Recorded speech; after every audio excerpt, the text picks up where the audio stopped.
제2의 능력 세례, 제3의 은사 이런 거 강조하면서 결국 성례를 등한시하게 되는, 제 입장에서는요, 정치적으로 실수하는 사람보다 신비주의적으로 칭의와 성례를 망가뜨리는 사람이 훨씬 더 심각한 오류가 발생이 되는, 문제가 있는 목회자가 될 수 있는 겁니다.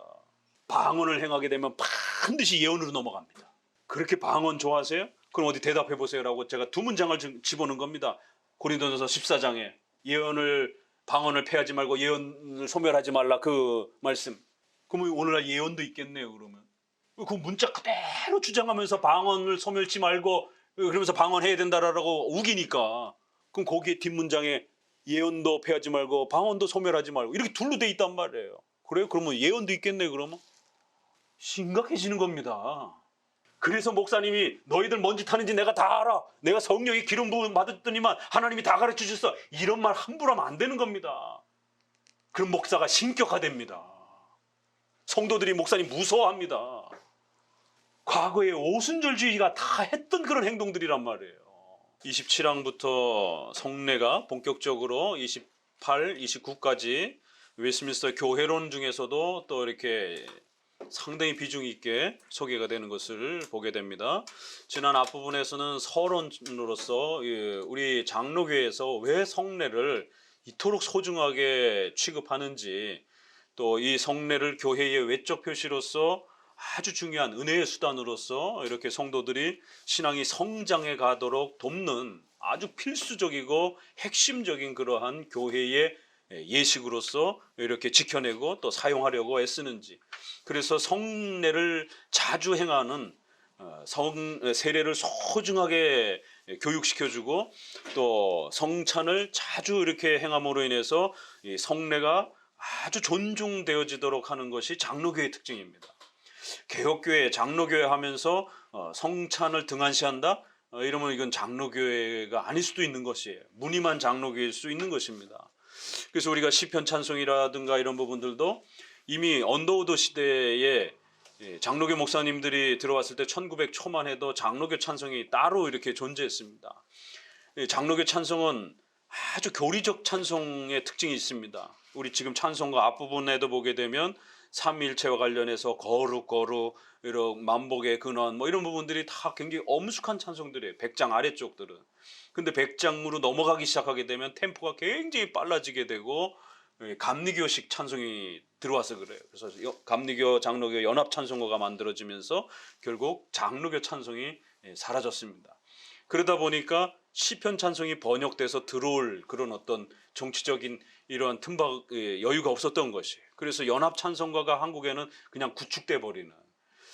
지금 최근에 시편 찬송이 번역되어서 나오는 건 참 감사한 일이고, 또 장로교 찬송을 이런 합동측을 중심으로 해서 다시 복원하자라고 하는 이런 운동도 조금씩 일어나고 있습니다. 이렇게 500년 동안, 아니요 2000년 동안 어거스틴 시대에도, 초대교부 시대에도 시편 찬송이 장로교의 기본 찬송으로 그렇게 구축되어 있습니다. 지금 우리는 아무도 안 부르니까 마치 이게 이상한 것처럼 여겨지지만, 이게 2000년 동안 종교개혁의 역사 속에서 예배 회복하고 난 그 역사 속에서 시편 찬송을 또 열심히 회복해 놓았습니다. 그만큼 장로교 찬송, 개혁주의 찬송 그러면 시편 찬송을 기본으로 하는 겁니다. 근데 악보가 없어서 음원이 없어서 이럴 때도 있었죠. 반주자가 없어서. 이걸 놓고 우리가 20년을 기도하고 있는데 아직도 반주자가 안 하잖아요. 그래서 저희가 연주 없이도 불러보고, 지금은 이제 이렇게 음원이라든가 이런 게 그나마 좀 이렇게 보급되기 시작해서 부르기도 하고, 예전에 그냥 아카펠라로 그냥 이렇게 박자가 막 산으로 가도 그냥 이렇게 억지로 또 이렇게 맞춰서 불러보기도 하고. 그러니까 어쩔 수 없어서 형편이 안 돼서 못 부르는 건 상관이 없지만, 지금처럼 이렇게 음원도 다 나와 있고 악보도 다 나와 있고 이런데 장로교 시편 찬송 너무 어두워서 안 부른다? 이건 아직 장로교가 뭔지 잘 모르는 거예요. 없어서 못 부르는 거와 있는데도 안 부르는 건 이건 분명히 다른 문제입니다. 그래서 개혁교회를 갔는데 시편 찬송을 안 부르고 CCM을 부른다? 이러면 이거 무늬만 장로교가 될 수도 있어요. 잘못하면. 뭐 그거 하나만 갖고 판단하는 건 아니지만 청빈관 교회는 그 기존의 교회의 분위기가 있기 때문에 그걸 하루아침에 바꿀 수 없으니까 뭐 그러려니 하고 우리가 그건 이해합니다. 그러나 장로교 목사 자기 스스로가 개척한 그러한 그 교회에서 어떤 이유 때문에 시편 찬송을 안 부른다? 그건 그 목사님의 신학 사상이 담겨 있는 예배 행위입니다.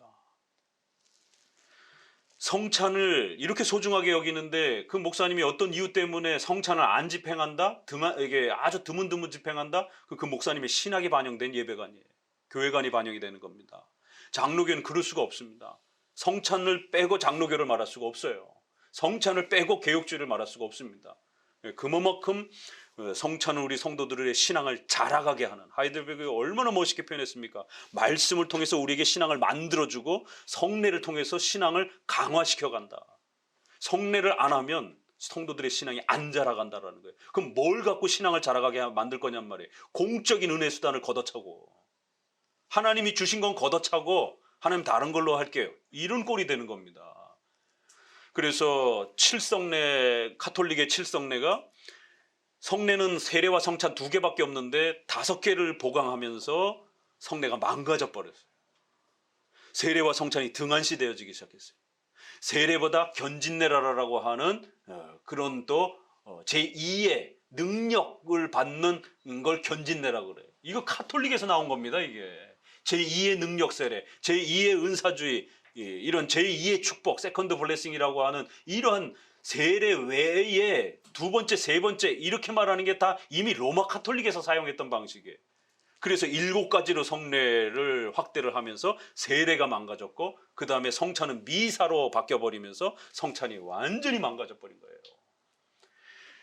그렇지만 오늘 우리 시대에는 성찬을 아예 사용하지 않아서 성찬이 무시가 되는 그런 시대가 돼버렸습니다. 그나마 또 다른 방식으로는 세컨드 블레싱이라고 하는 제2의 신비주의, 은사주의 운동 때문에, 신사도 운동 때문에 성령 세례, 이러면 우리는 중생으로 늘 생각해 왔는데 그 성령 세례를 중생이 아니라 제2의 능력을 받는 어떤 특별한 어떤 능력을 부여받는 그런 어떤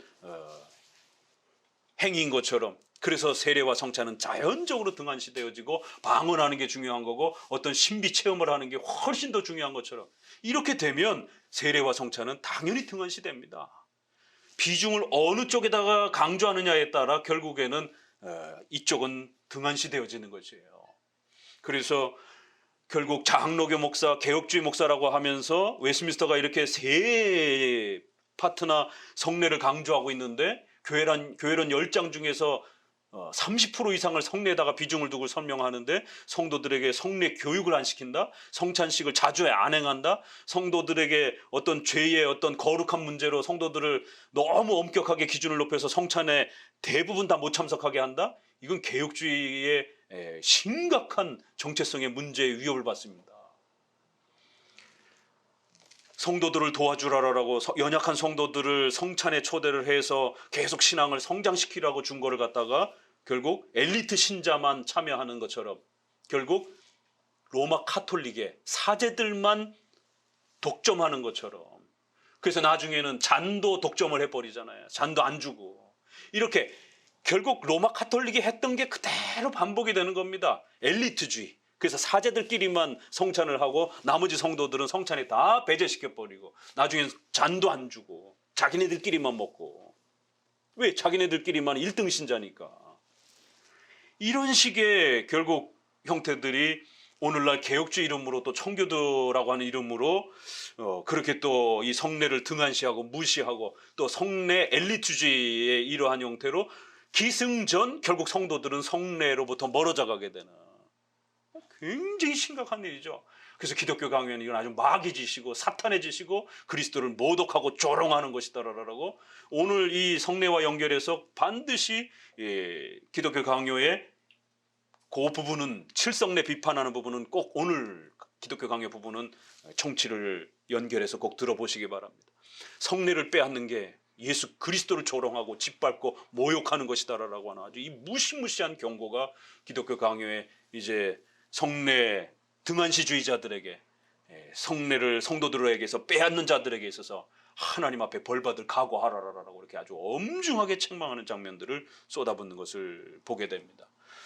그렇기 때문에 사실 목회자 개혁주의 목사로서 정통 장로교의 이러한 목회자와 신학자로서 누가 더 위협이 되느냐면 저처럼 정통 장로교의 신학자 입장에서 볼 때 진보적 정치의 이러한 칼날을 가진 그런 개혁주의의 어떤 이런 분들도 위험하지만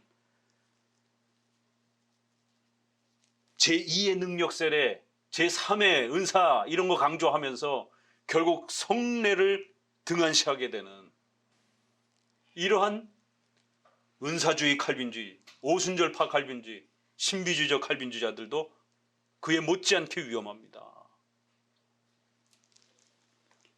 오히려 더 위험할 수 있어요. 왜요? 칭의론을 짓밟기 때문에. 정치관이 잘못된 건 좀 고칠 수가 있습니다. 정치를 좀 잘못 판단했으니까. 정치에 대한 어떤 그 여러 가지 흐름을 잘못 자기가 좀 생각을 해가지고 투표를 잘못했다든가 이런 걸 고쳐가고 반성하면 돼요. 왜요? 그건 정치 문제니까. 뜯어 고칠 수도 있단 말이에요. 그런데 제2의 능력 세례, 방언, 이런 신비 체험 이런 걸 강조하면서 세례와 성찬을 무시하고 그것도 말고도 또 다른 어떤 그러한 성례가 있는 것처럼 칭의와 성례를 짓밟고 다른 걸로 대체하는 이런 형태가 되면 그건 신앙의 구원론과 성령론에 대한 근본을 없애버리는 겁니다. 칭의 근본을 뜯어내는 거예요. 그러니까 정치를 잘못 실수하는 것과 칭의의 근본, 기독교의 구원의 근본을 뜯어내는 것하고는 성격이 다릅니다. 그러니까 이제 많은 분들은 이번 주에 그러한 그 신비주의와 이런 방언에 대해서 제가 이렇게 SNS에 좀 비판적인 글을 올렸더니만 같은 보수주의 이런 정치 운동을 하면서 왜 우리 안에 있는 사람을 비판을 하느냐 뭐 별 이제 이러한 조롱과 또 모함들을 또 비판을 합니다. 제 입장에서는요, 정치적으로 실수하는 사람보다 신비주의적으로 칭의와 성례를 망가뜨리는 사람이 훨씬 더 심각한 오류가 발생이 되는 문제가 있는 목회자가 될 수 있는 겁니다. 누구랑 더 싸워야 되는가에 대한 우선순위 문제가 발생이 되는 것이에요. 칭의와 성례를 망가뜨리는 목회자하고 싸워야 되겠어요? 정치를 잘못 이렇게 주장하는 차별금지법, 동성애도 문제입니다. 그런 거예요. 그래서 저도 WCC와 관련해서 싸우다가 교수직도 잃고 또 동성애와 관련해서 비판하고 이런 현 정부의 진보 정책에 대한 이런 잘못된 정책들에 대해서 반대하다가 명예훼손죄의 재판까지도 받아봤던 사람입니다. 저는 분명히 그런 진보 정책에 대해서 반대하는 목회자예요. 그건 기독교 윤리로서 절대로 수용할 수 없는 동성애를 반대하는 목회자입니다. 그럼에도 불구하고 둘 중에 하나를 선택하라고 한다면 동성애를 찬성하고 차별금지법 이런 것들을 강조하는 목사가 더 위험해요? 칭의를 붕괴시키는 목사가 더 위험해요? 어쩔 수 없이 둘 중에 하나를 선택하라면 차별금지법이나 동성애나 낙태나 이런 거는 윤리적인 문제란 말이에요. 둘 다 싸워야 되지만 둘 중에 하나만 선택하고 우선적으로 에너지를 모아서 논쟁해야 된다라면 동성애 차별금지법 낙태 문제는 윤리 문제란 말이에요. 그렇지만 칭의, 세례, 성찬 이건 우리 기독교의 구원의 근본 문제란 말이에요. 착각하면 큰일 납니다. 이거 왜 목사님이 가만히 있다 갑자기 우파를 공격하느냐 막 이 사람이 이해를 못하는 거예요.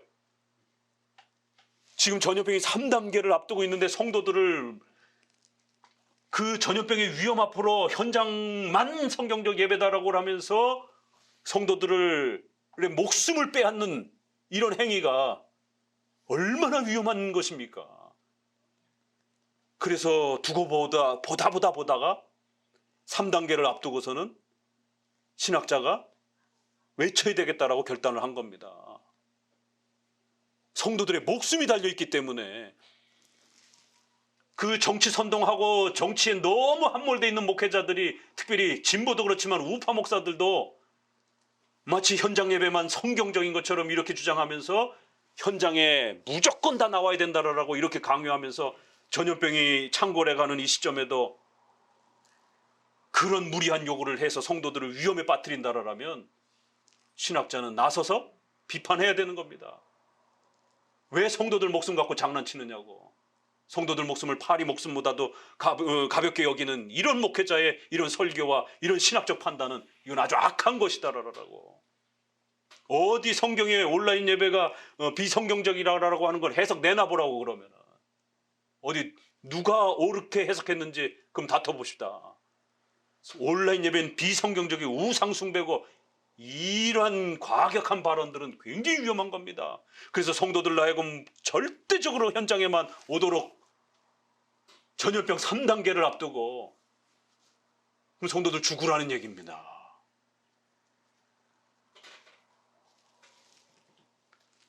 전염병의 이 위험 앞에서도 이렇게 과격하는 그것도 칼빈주의 개혁주의 하는 목사들을 그냥 두고 볼 수는 없는 겁니다. 막아야 되는 겁니다.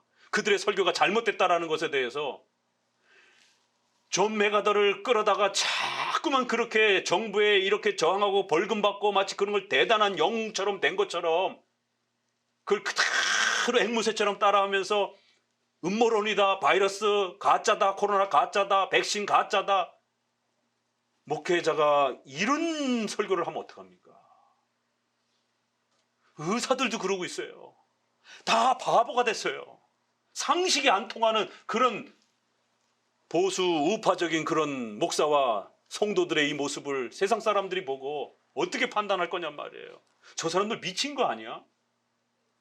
우리나라에 그렇다 치더라도 전 세계에 지금 사람들이 코로나 때문에 죽어나가고 있는데 미국이라고 하는 그런 기독교 나라도 하루에 2,000명, 3,000명씩 죽어가고 20만, 30만 명씩 전염이 돼가지고 국가의 위기를 겪고 있는데 우리나라야 뭐 진보 정부가 그렇게 장난질 친다 치더라도 지금 전 세계가 이 고통을 겪고 있는데 그랬더니 전 세계의 의사들이 지금 코로나 가짜라라고 지금 열심히 발표하고 있다라고.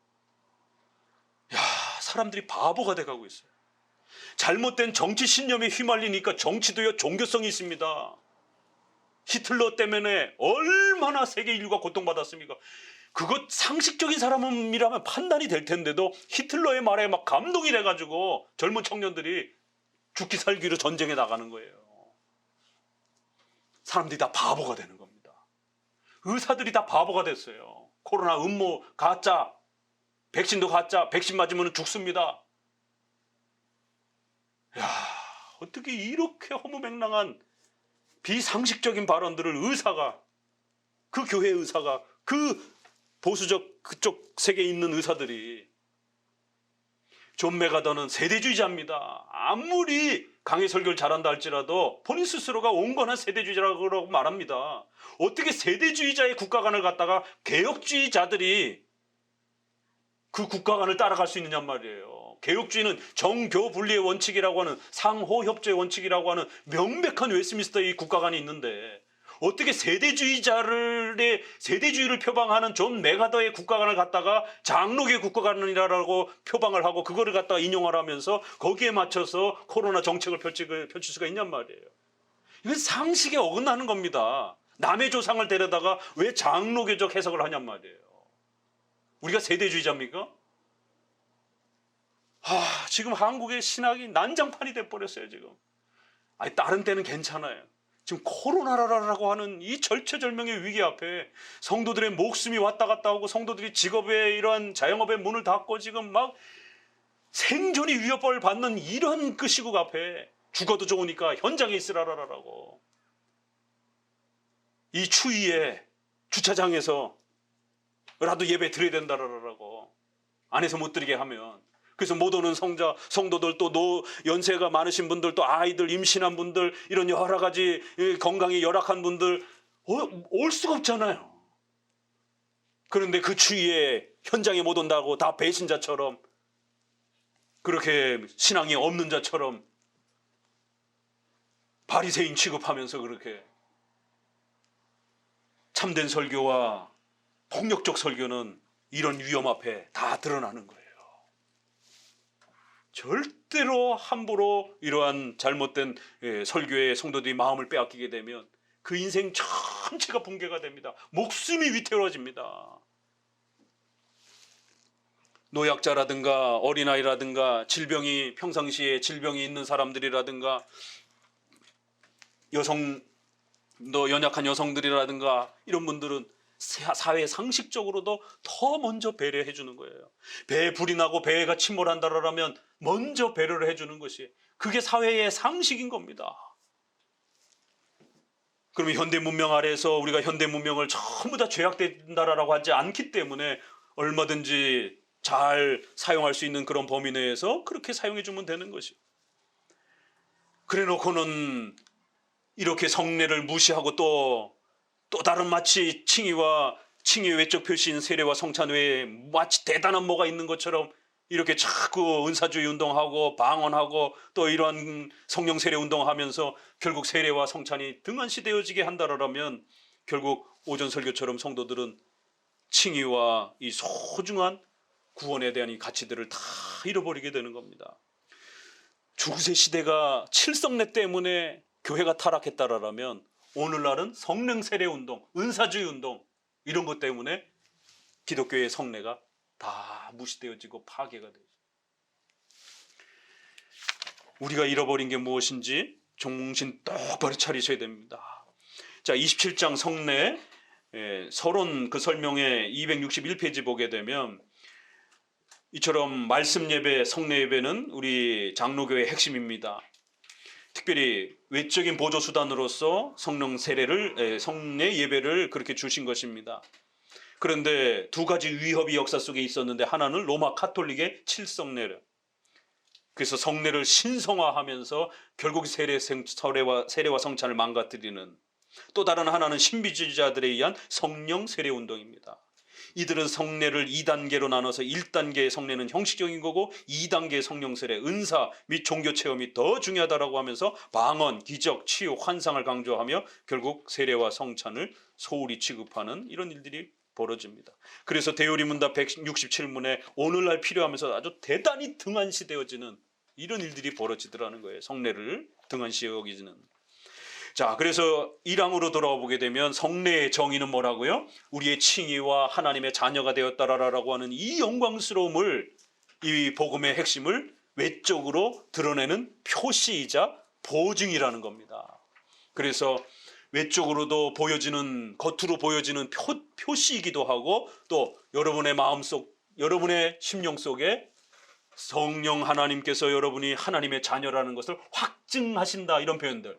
여러분이 신자인 거 어떻게 합니까? 하나님의 택한 백성이라는 거 여러분들 어떻게 알겠어요? 우리가 예정론에서 남이 예정된 건 절대로 함부로 말하면 안 됩니다. 그건 누구도 알 수가 없어요. 교회도 마찬가지예요. 당회는 그저 하나님이 정해주신 교회의 질서 아래에서 세례의 그러한 교육과 기준 아래에서 정도밖에 못 살핍니다. 그래서 당회가 세례를 줬는데도 그 안에 가짜가 있을 수 있는 거예요. 왜? 속이고 들어올 수도 있기 때문에.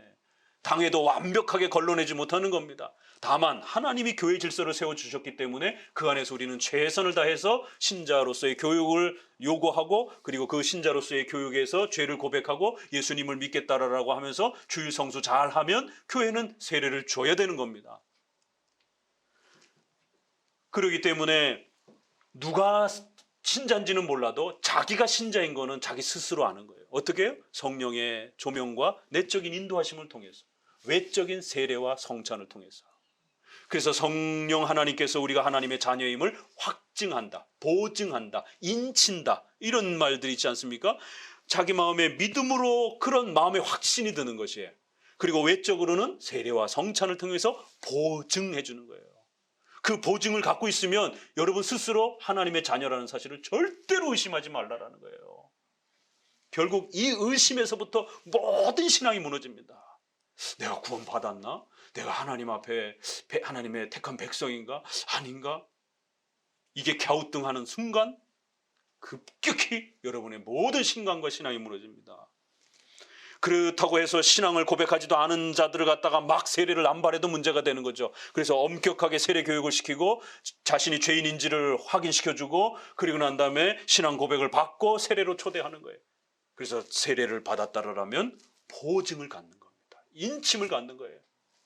그래서 절대로 기도 조금 못했다고 해서, 경건생활 조금 등한시되었다고 해서, 또 선행에 있어서 조금 등한시되었다고 해서 절대로 칭의와 하나님의 자녀로서의 이 신분이 마치 취소가 된다든가 또 유보가 된다든가 이런 유혹을 받으면 절대로 안 됩니다. 왜? 칭의는 그렇게 받은 게 아니기 때문에, 그리스도의 피로 받은 것이지 외적인 그러한 선행과 공로로 보태갖고 받은 게 아니란 말이에요. 그래서 장로교 교리가 진짜 사람을 살린다라는 것이에요. 진짜 복음의 교리를 가장 잘 유지하고 있는 교단이 어디냐면 장로교회라는 거예요. 이런 오직 은혜, 전적 부패, 그리고 불강력적 은혜, 오직 믿음으로의 칭의, 이거를 가장 그나마 유지하고 있는 교파가 개혁주의요 장로교입니다. 일반 감리교 성결교로 넘어가게 되면 이게 막 뒤죽박죽 가르쳐져요. 막 신인 협력과 공로주의로 막 뒤섞여서 가르치다 보니까 가르쳐지긴 가르쳐지는데 막 가짜들이 막 섞여져 있어가지고, 또 신비체험 오순절 운동하고 막 이런 데는 막 방언하고 막 찬송 막 CCM 하면서 감성적으로 자극하고, 그러니까 문 밖에 딱 나가게 되면 싹 사그러드는 거죠. 왜냐면 이성적으로 인간은 살아야 되니까. 감성이 뜨거워지지 않는 상태로 돌아오게 되면 내가 신자인가 아닌가 또 이 고민을 하는 것이에요. 교리적으로 말씀을 통해서 쫙 착실하고 충실하게 가르쳐내고 난 다음에 그것을 믿는지 안 믿는지 끊임없이 확인해주고 그 칭의 교리를 잘 믿으면 되는 겁니다.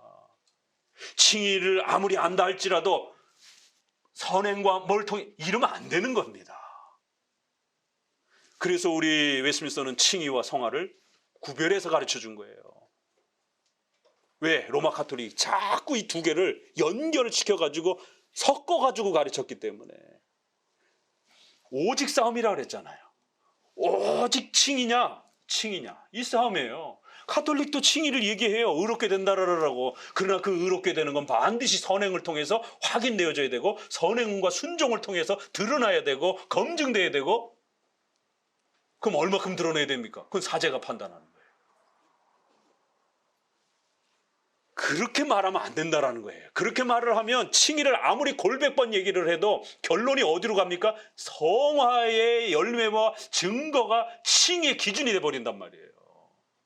그래서 우리 웨스민스터는 칭의와 성화를 구별해서 가르쳐준 겁니다. 그러나 이거를 신비주의처럼 또 떼어놓지는 않아요. 그래서 반드시 칭의를 먼저 가르치고 그 열매로서 성화를 가르치는 거예요.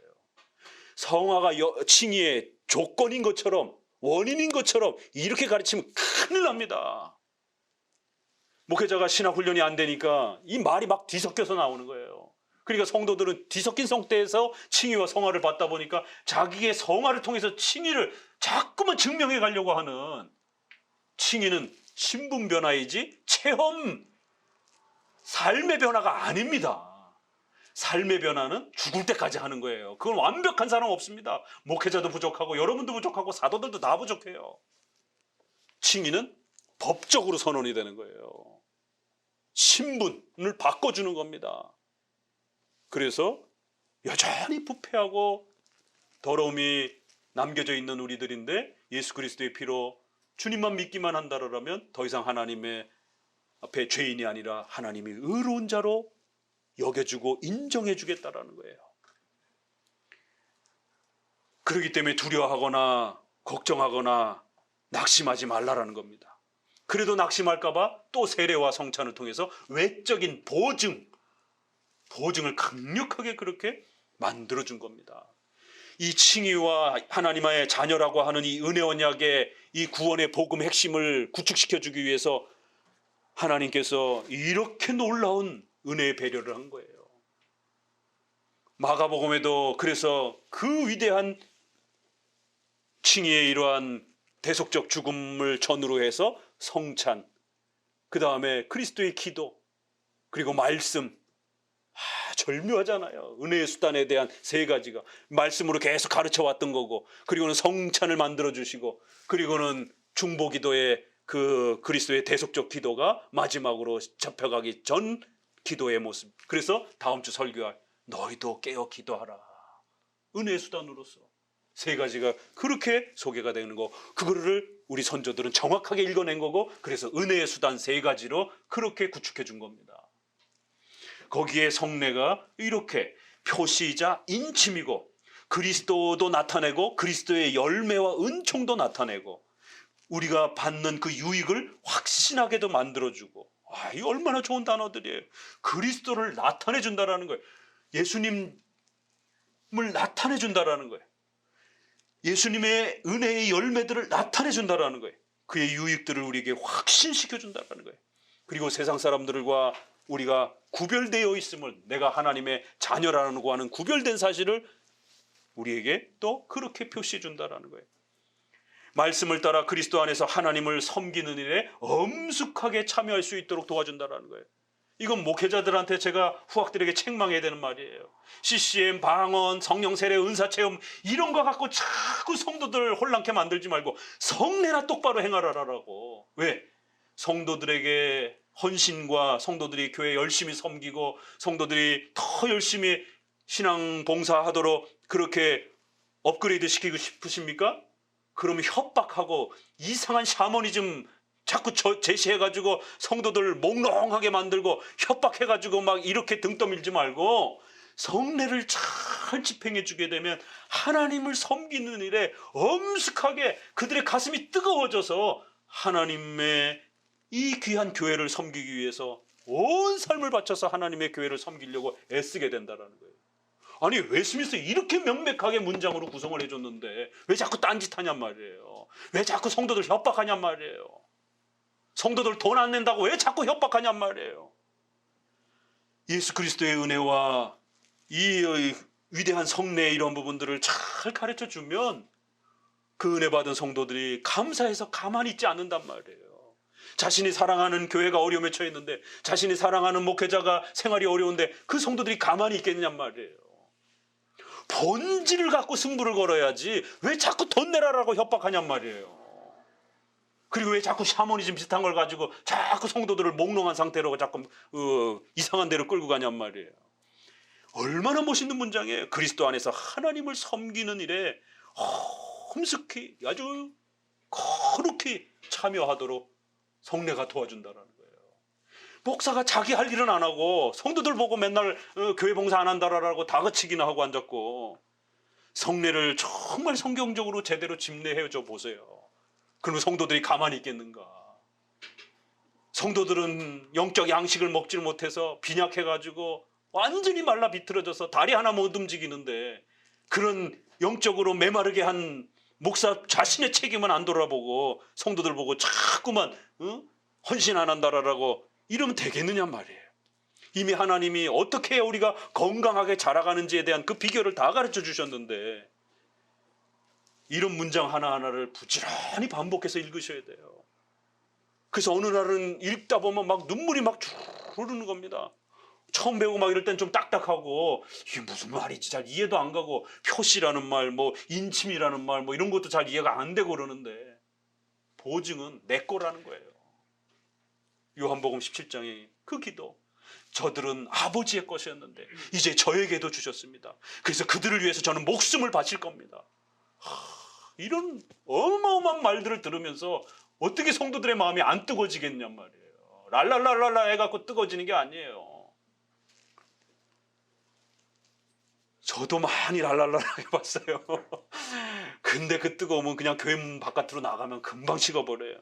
성례를 배우기 시작하니까 그 가슴 뜨거워진 게 집에까지도 머물고 직장생활 속에서도 머물고, 그 성례의 효력과 은혜가 내가 조금 연약해지려면 하나님께서 다시 또 너는 내 것이다라고 하는 그 성례의 그 의미와 가치들이 다시 제 가슴을 채우면서 하나님의 백성이라고 하는, 구원받은 자라라고 하는 이 위로와 소망이 저를 붙드는 것입니다. 성례는 그런 겁니다.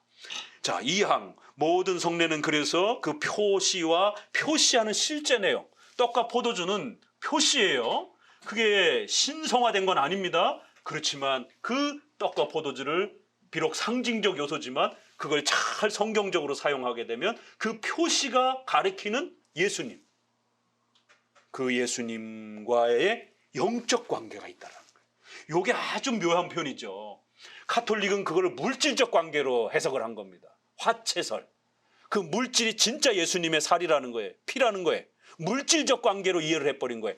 그 표시와 예수님을 물질적 관계로 이해를 해서 똑같은 걸로 해석을 한 겁니다. 제세례파 상징설은 둘은 아무 관계가 없어요. 우리 장로교는 둘의 뭔 관계가 있다는 거예요. 어떤 관계? 영적 관계가 있다는 거예요.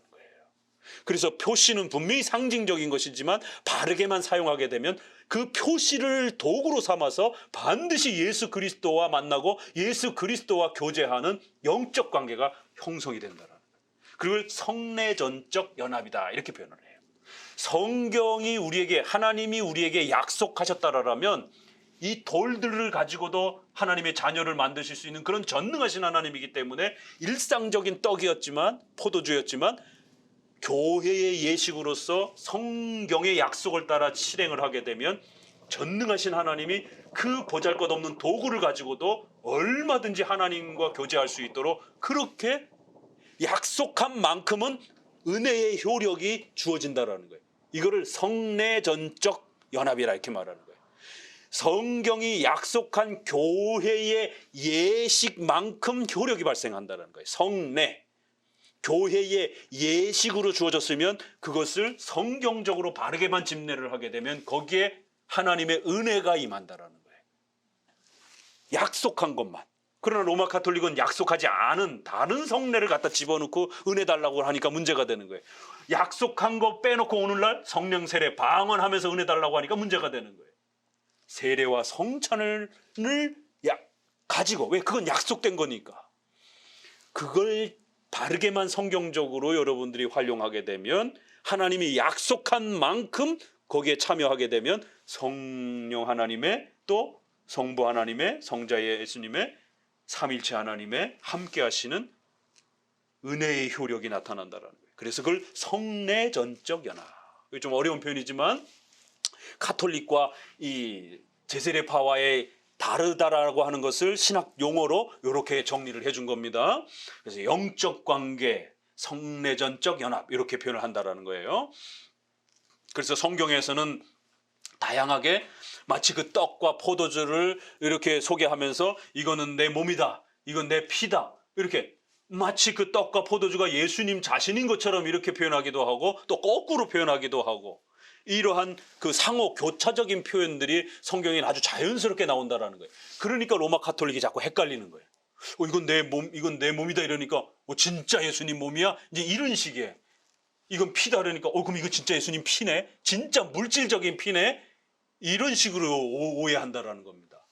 그건 너무나도 서로가 떡과 포도주와 예수님이 아주 놀라운 그 연합관계, 영적 관계를 형성하고 계시다 보니까 성경은 이쪽 표현을 이쪽으로도 표현하고 이쪽으로도 표현하고, 신성과 인성이 너무 깊이 아주 연합되어 있다 보니까 예수 그리스도께서 마치 신이신 하나님께서 죽으시는 것처럼 이렇게 표현이 되는 거예요. 사도행전에도 값주고 사신, 피 흘려 사신 교회, 이런 표현. 하나님이 피 흘려 사신 교회. 어떻게 하나님이 피를 흘려요? 그건 예수 그리스도의 인성에 해당이 되는 거예요.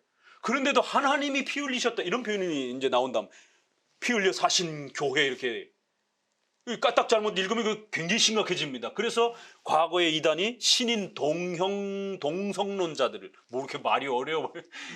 신과 인간이 동형, 물질적으로 똑같다. 그래서 하나님이 의로운 오른팔로 붙들어준다 그러니까 하나님이 오른손잡이라는 거예요. 하나님이 오른손이 있다라는 거예요. 이사야의 이런 말씀, 이건 다 문화적인 표현이란 말이에요. 전능하신 하나님이 너희를 붙잡아 주겠다 이런 표현이지 하나님이 오른손이 있는 게 아니란 말이에요. 그래서 신이 마치 인간인 것처럼 이렇게 해석하는 이런 극단적 문자주의자들이 있었다라는 거예요. 그러니까 그렇게 오해하면 안 된다라는 겁니다. 때로는 신성과 인성이 가지고 있는 거를 신성처럼 표현하기도 하고 거꾸로도 표현하기도 하고, 그래서 인성이 마치 모든 걸 다 아시는 것처럼 표현하기도 하고, 그런데 또 예수님이 신성이 나는 모른다 이렇게 표현하기도 하는, 신성을 가지신 하나님이 어떻게 모르는 게 있을 수가 있겠어요? 그는 인성에 맞춰서 표현하는 거예요. 성부는 나보다 높으시다 이렇게 표현을 한단 말이에요. 그러니까 이런 부분에서 신성과 인성을 함께 가지고 계신 그리스도이기 때문에 이쪽 저쪽 표현을 자유롭게 쓰는 거예요. 그러나 이걸 우리가 교리적으로는 명확하게 개념을 가지고 있어야 된다는 거예요. 마치 인성이 전 세계에 편제된 것처럼 이렇게 막 해석해도 안 되고, 또 신성이 마치 죽을 수 있는 것처럼 이렇게 해석해도는 안 된다는 것이죠. 그 성경의 표현은 성경에서 표현한 정도만큼만 그렇게 사용해야 한다는 거예요.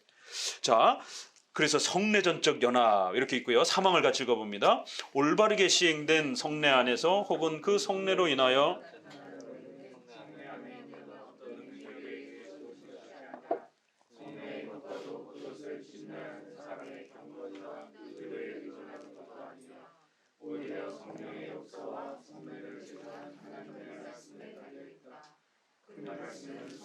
침례의 권한을 부여하는 명령과 성례를 합당하게 받는 사람에게 주는 유익에 대한 약속을 담고 있다.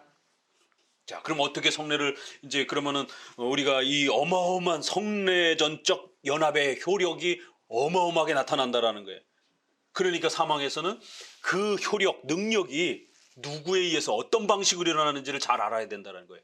이 성례가 굉장히 대단하다 보니까 이거 까딱 잘못 이 능력을 어느 한 개인이라든가 또 어떤 집단이 독점하게 되면 신적 능력을 독점하는 이러한 이제 심각한 일이 벌어지는 거예요. 그래서 올바르게 시행된 성례 안에서 성례로 인하여 나타나는 은혜는, 자 보세요. 성례 안에서 그 성례로 인하여 나타나는 은혜는 이 전치사의 아주 요 세밀한 표현 차이를 가지고 신학의 중요한 특성들을 이렇게 정리를 해주는 겁니다. 올바르게 그 성례가 집행이 된다라면 성례 안에서 분명히 어마어마한 하나님의 은혜가 나타난다라는 거예요. 또 성례를 여러분이 잘 도구로 성례로 인하여 by라는 도구의 표현이에요. 성례를 가지고 잘 나타난 은혜는 분명히 은혜가 있는 겁니다. 성례 아무것도 아니라는 뜻이 아니에요. 성례는 분명히 이런 은혜가 있다라는 겁니다. 그러나 그 은혜를 잘못 오해하게 되면 성례 안에 있는 어떤 능력에 의해서 주어지는 것처럼 마치 성찬식 자체가 무슨 대단한 그런 어떤 파워풀한 어떤 능력이 있는 것처럼, 그래서 여기에 떡을 막 집어먹고 포도주를 먹으면 갑자기 막 전기가 막 찌릿찌릿 오는 것처럼 이 성례의 이 성례 의식에 마치 무슨 대단한 힘이 있는 것처럼 이렇게 착각하면 큰일 난다는 거예요. 그럼 이거 신격화됩니다. 이거 먹으려고 줄 서게 되는 거예요.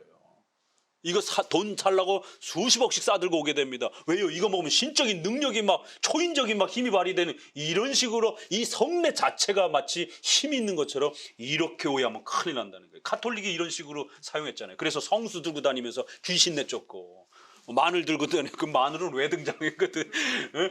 그러니까 성수, 저기 뭐 이제 십자가, 성수, 그다음에 마늘 뭐 이런 게 이제 그들의 문화 속에서, 이게 마늘은 좀 나중에 이제 뭐 이렇게 들어온 거고, 기독교 문화다 보니까 십자가하고 성수가 제일 이제 그들의 문화 속에서. 그래서 가톨릭엔 퇴마사가 있단 말이에요. 신부들 전용. 한국에도 귀신 내쫓는 목사들이 있잖아요. 그러니까 이게 가톨릭화된 거예요. 이런 교리문답들을 통해서 그런 샤머니즘들을 끊어내는 것인데, 오히려 이런 교리문답을 하면서 샤머니즘을 하면 어쩌자라는 겁니까? 그래서 견진내 행해 주러 다니면서 제2의 능력이 있는 것처럼 기름 바르고 거기에다가 또 이렇게 안수기도 하고, 그래서 그러면 그 견진내를 받으면은 막 새로운 능력이 막 발휘되는 것처럼 이걸 견진내라고 또 이렇게 사용하고, 축기 행위를 행하고, 방언을 행하게 되면 반드시 예언으로 넘어갑니다. 그래서 제가 꼬집어가지고, 그렇게 방언 좋아하세요? 그럼 어디 대답해 보세요라고 제가 두 문장을 집어넣은 겁니다. 고린도전서 14장에 방언을 패하지 말고 예언을 소멸하지 말라, 그 말씀. 그러면 오늘날 예언도 있겠네요. 그러면 그 문자 그대로 주장하면서 방언을 소멸치 말고 그러면서 방언해야 된다라고 우기니까, 그럼 거기에 뒷문장에 예언도 패하지 말고 방언도 소멸하지 말고 이렇게 둘로 돼 있단 말이에요. 그래요? 그러면 예언도 있겠네. 그러면 심각해지는 겁니다. 그러면 예언해줘요 다? 오늘 올해 사업 이거 하라, 어느 학교로 가라. 이게 무당이지 이게. 그래서 방언을 함부로 오늘날 연속된다라고 쉽게 말하면 큰일 납니다. 예언도 같이 따라오기 때문에. 그래서 방언 좋아하시는 분들 어디 대답해 보세요. 신학적으로 그러면. 두 개를 다 가지고 오든지 두 개 다 버리든지 이래 됩니다.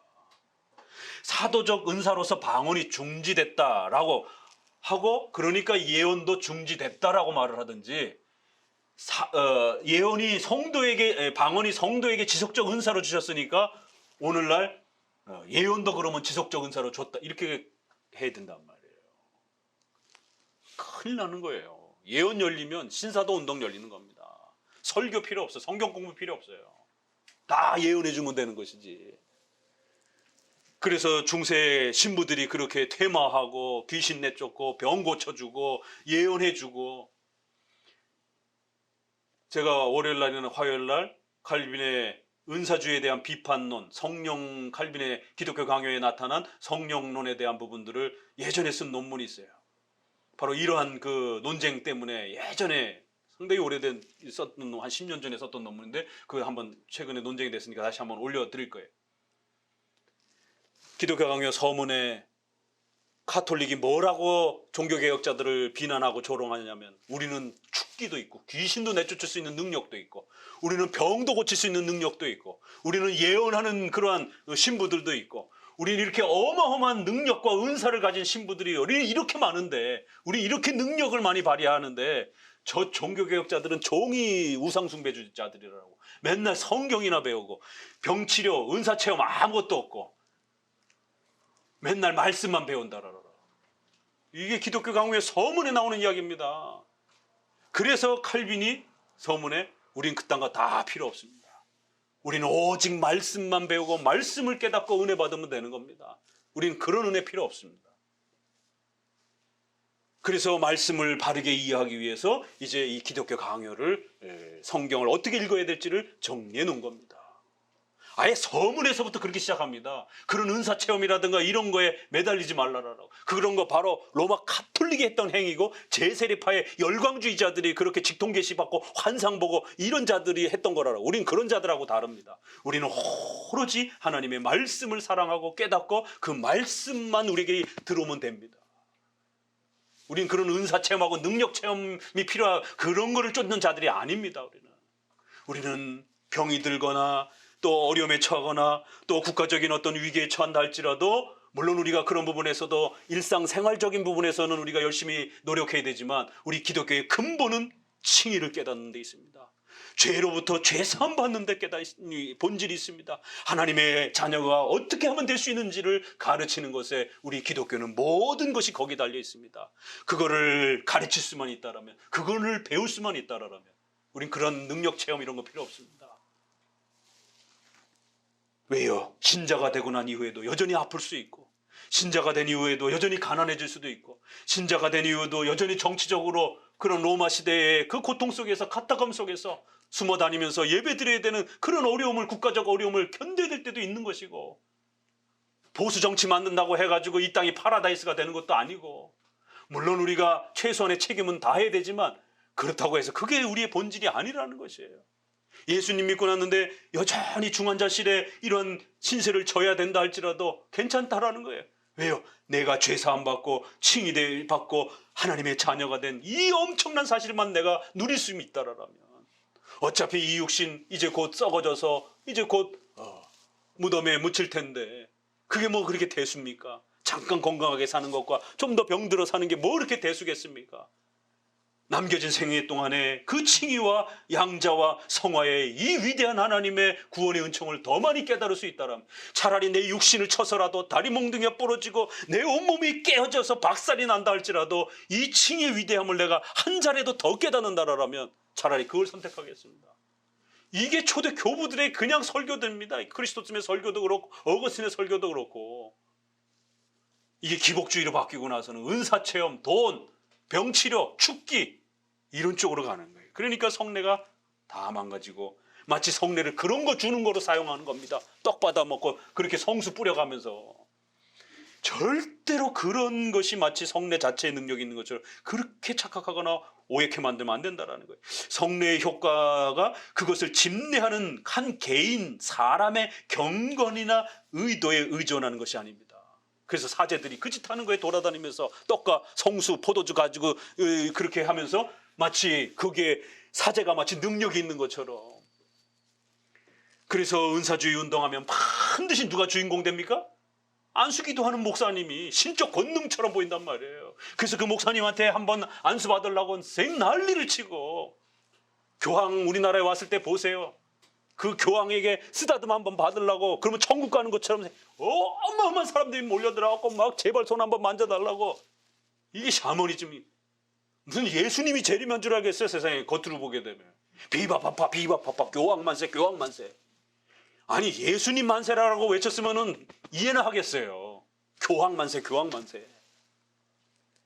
이 미치지 않고서의 세상에 기독교인이 어떻게 한 개인을 갖다가, 그래서 교황이라는 거예요. 교회의 황제. 개신교에는 없는 것 같아요.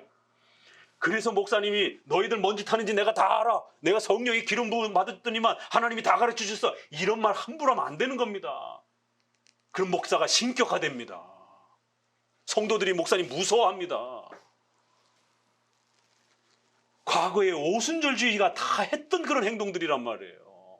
목사가 설교를 통해서 성도들을 깨우쳐주고 그 설교를 통해서 하나님의 이 위대한 복음을 가르쳐주고, 그리고 하나님께서 맡겨주신 대로 성례를 집례해주는 목사라는 사실을 알아야지 자기가 무슨 신이 된 것처럼 모든 성도들의 말 안 하고 있는 죄까지도 다 짚어내면서 그러니까 회개해 막, 그래서 막 두려워 떨어따라라라. 이거 신격화되는 방식입니다. 이게 이런 거를 결국 청교도들 17세기 이후에 회중파 청교도들이 결국 라바디 운동이라든가 케이코 운동이라든가 또 제세례파 운동이라든가 이런 직통계시 운동이 결국 이렇게 겹쳐지면서 회중파들이 그렇게 설교를 그런 식으로 카리스마를 가지고 막 성도들의 막 죄를 막 파헤치고 찾아내주고 막 위협하고 막 공포를 자아내고 막, 그래서 결국 정통 개혁주의로부터 멀어져 가기 시작한 겁니다. 이게. 그래서 교리보다는 뜨거움 쪽으로 넘어가기 시작한 거예요. 우리는 교리를 잘 가르쳐주고 칭의교리 바르게만 알면 얼마나 감격. 칭의교리가 중요한 게 아니고 칭의교리를 알아도 쓸데가, 이런 말 감히 할 수가 없어요. 청교도 이런 개혁주 목사들은 칭의를 제대로 안다라는 게 전제가 되는 거기 때문에.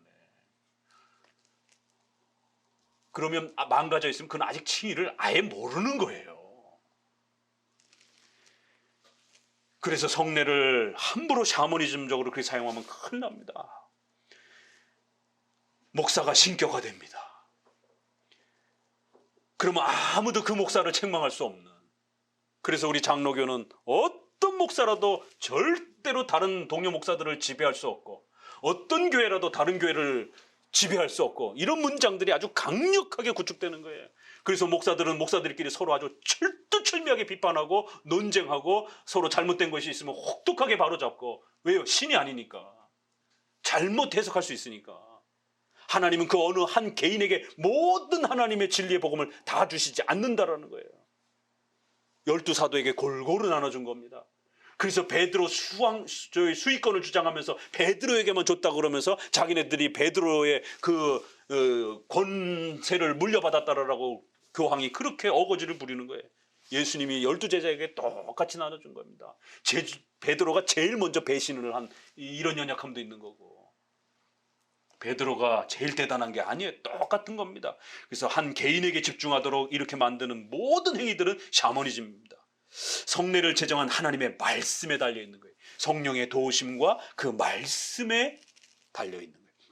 그 말씀은 성례 집례의 권한을 부여하는 명령과 함께 성례를 합당하게 받는 사람에게 주는 유익에 대한 약속도 담고 있다. 그럼 그 약속이란 뭐라고요?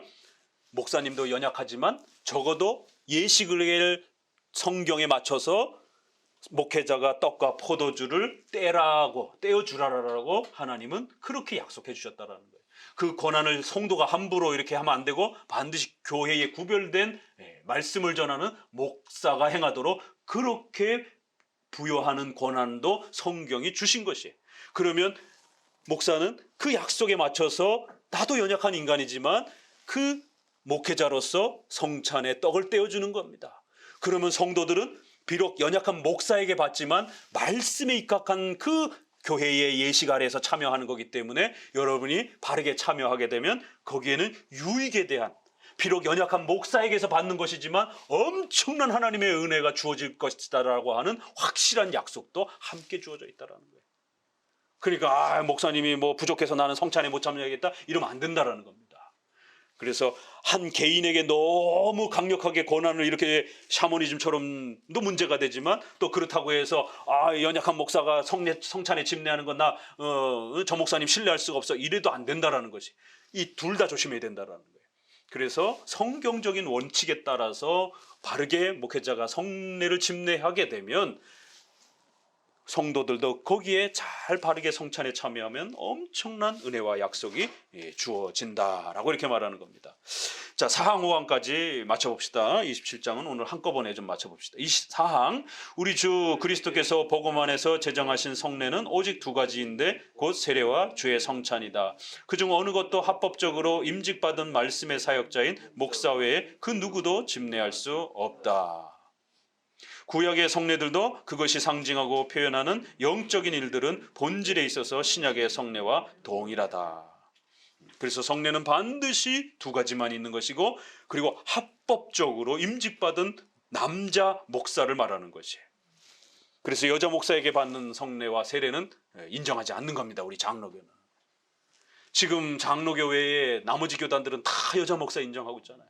왜 장로교만 이렇게 여자 목사에 대해서 무슨 여자 목사에서 무슨 원한이 맺힌 것처럼 이렇게 허용해 주지 않고 오랜 세월 동안 여자 목사 임직을 거부하냔 말이에요. 성경이 그걸 허락하지 않기 때문에 그런 거예요. 이거를 잘 지켜내고 있는 건 그나마 장로교단이에요. 다른 교단 다 넘어갔습니다. 합법적으로 임직받은 말씀의 사역자인 목사 외에는 누구도 집례할 수 없다. 일반 성도도 안 되고 여자가 집행해도 안 된다라는 것이. 5항은 신구약 통일성에 있어서 언약 문제, 구원 문제, 칭의 문제, 이거 계속 신약과 구약이 다르다라고 이렇게 주장하는 신구약 통일성을 이해 못한 이런 많은 이단들이 역사 속에 있었기 때문에 중요한 기독교의 본질을 언급할 때는 이 단어가 꼭 따라붙습니다. 신구약의 이 내용은 동일하고 효력이 동일하다라고.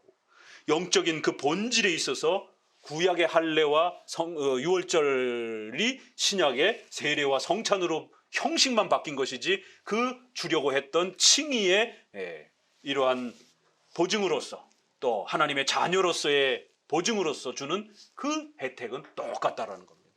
그래서 우리가 구약을 읽어야 되는 겁니다. 왜? 구약에서 형식은 바뀌었지만 그 정신과 본질과 의미는 여전히 동일하니까 성례란 이런 것이구나. 신약을 통해서만 배우는 게 아니라 구약을 통해서도 배우는 거예요. 특별히 구약은 케이스 바이 케이스로 여러 많은 사건들이 소개가 되기 때문에 신약은 그냥 이게 명령 형태만 딱 한 문장만 나와 있지만 구약은 아주 많은 케이스가 있단 말이에요.